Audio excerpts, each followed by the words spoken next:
Hello and welcome to Turn of Speed. I'm Rachna Tyagi. Today we have with us Mr. Martin Ullrich, who is the Vice President and Global Head of Design at Tata Motors.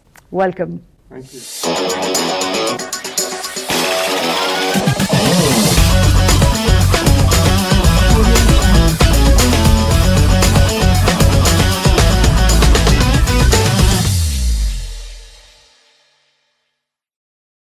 So first of all, congratulations on the Red Dot.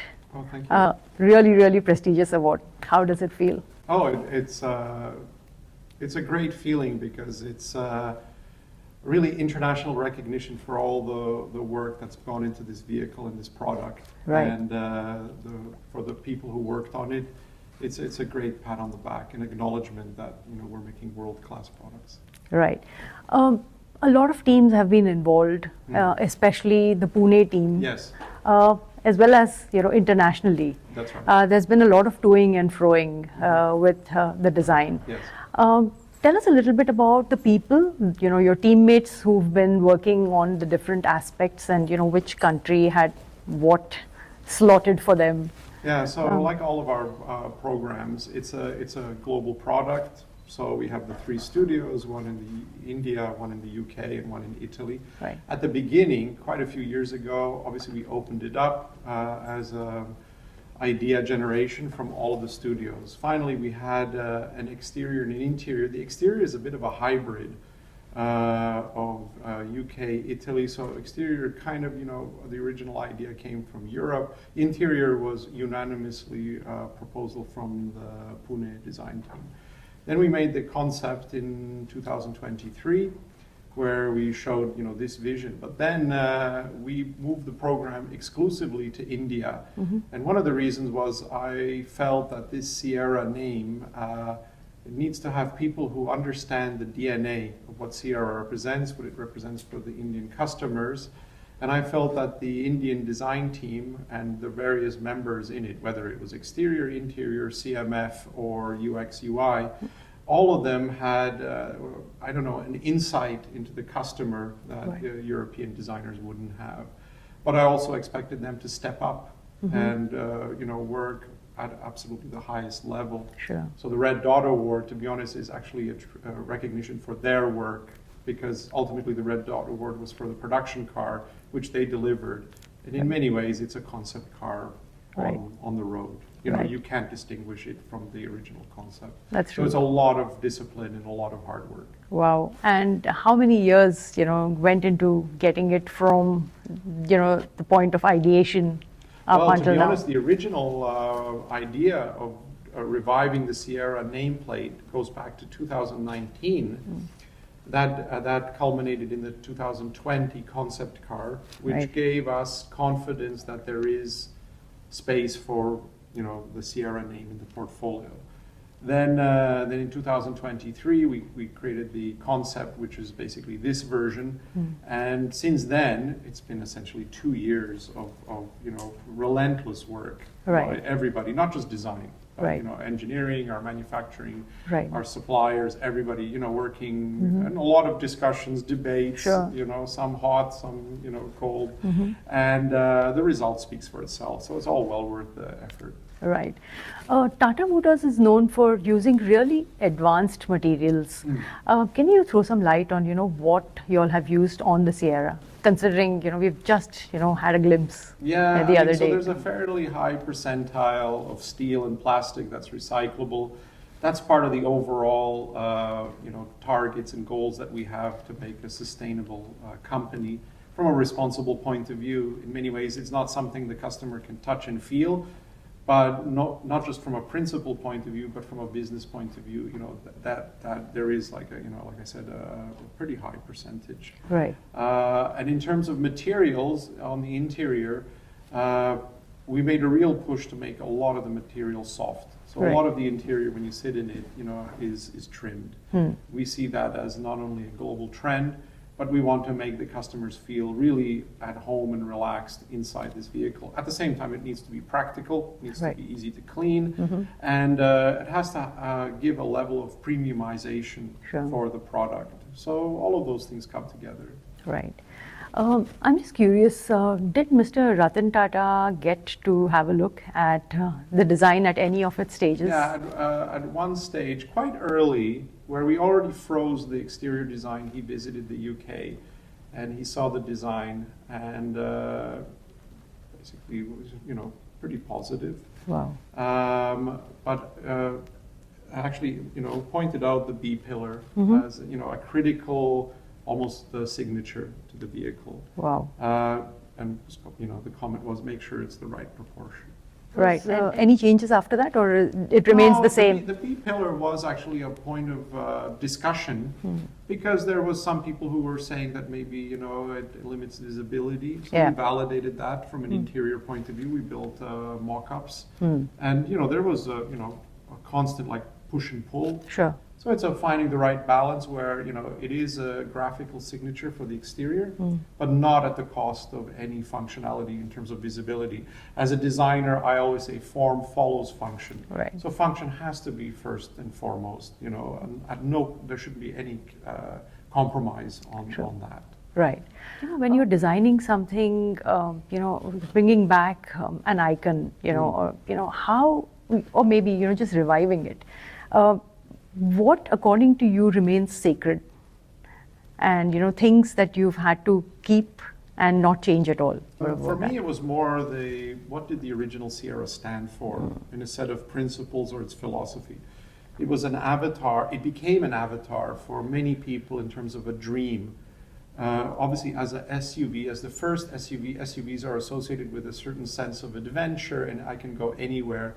A sense of freedom. Right. And so it's a very soft power message, behind that. And then the first car represented, like I said, the aspirations of many people. So in many ways, it was a kind of abstract dream.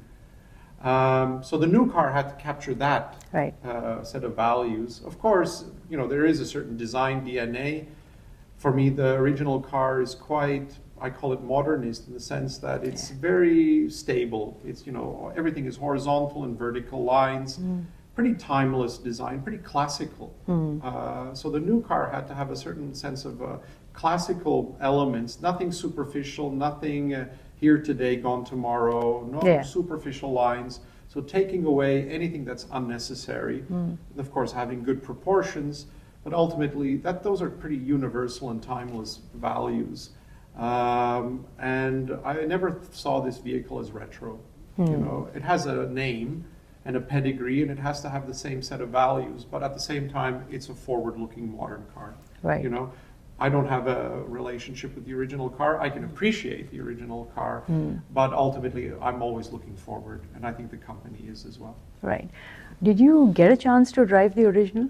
Yes. I know, from our previous conversations that you are, into cars in a big way. Definitely. So what were your impressions when you first drove it, and where did you drive it? Tell us a little bit about it. In Pune, closed in basically the R&D center. Okay. So it's a closed quarter area within the design studio area, and we had the original car in the studio during the development of the last, say, year, 2 years. And it's a reference point. Sure. It's just nice to also have I always promote having as many vehicles in the studio, not just our current cars, but any reference points, because you have to be enthusiasts to really get the emotion out of our products. Right. There's so much talk about how a lot of it bears such a striking resemblance to the Bronco. What do you have to say about that? Well, they're both, I would say, icons, and they're both, very distinguishable designs. Obviously, there is some, influence, but that's not a bad thing. And but I think our car definitely has its own DNA. Sure. And it has its own, sort of signature look. Right. So I think, other than the fact that they're both SUVs, there's not a lot. Okay. Were there any kind of regulatory changes that you had to grapple with in terms of designing? Can you tell us a little bit about Yeah, that? obviously, anytime legislation in terms of safety, crash, are universal now. We aspire to the highest safety rating. So those are what you would call almost hard points that you have to design around. Of course, you could say that they are restrictive, but in many ways, I always feel like, the tighter the envelope, the more creative the design team is. So I'm never really worried about that as being restricted. You know, designers always have a way to flex their muscles, you know, in terms of finding solutions. That's ultimately the role of a designer, is to find solutions. Can you tell us a little bit about your teammates, like the designers, because I've seen a couple of reels and there are so many of them who've come forth and spoken about. Yes. So tell us a little bit about the people you worked with. Yeah, so I mean, like I said, our design team, you know, it's very international. A couple of like key people who, you know, stood out, who really like, you know, developed this product, you know, who became almost like champions. You know, whenever you have an organization, you need people who become, you know, almost like people who promote it. And then it percolates throughout the organization. So, you know, there's probably about a dozen people who were, you know, living and breathing this program, you know, and on any level, whether it's exterior design, interior design, color and trim, UX, UI, quality, even engineering, you know, things like the hidden waste rail, you know, to achieve, you know, this flush glass effect. You know, this is a very premium solution, which we brought into a segment that never had this really up to now. And so, you know, everything comes across, you know, that second door, the rear door glass has to, you know, come down. But I wanted it to look extremely flush, you know, whether it's with the quarter glass or the cant rail. Right. So, you know, this was a debate on itself, you know, which had hundreds of hours of discussion. Right. You know, meetings, and every little meeting, every decision is the sum of the final product. Sure.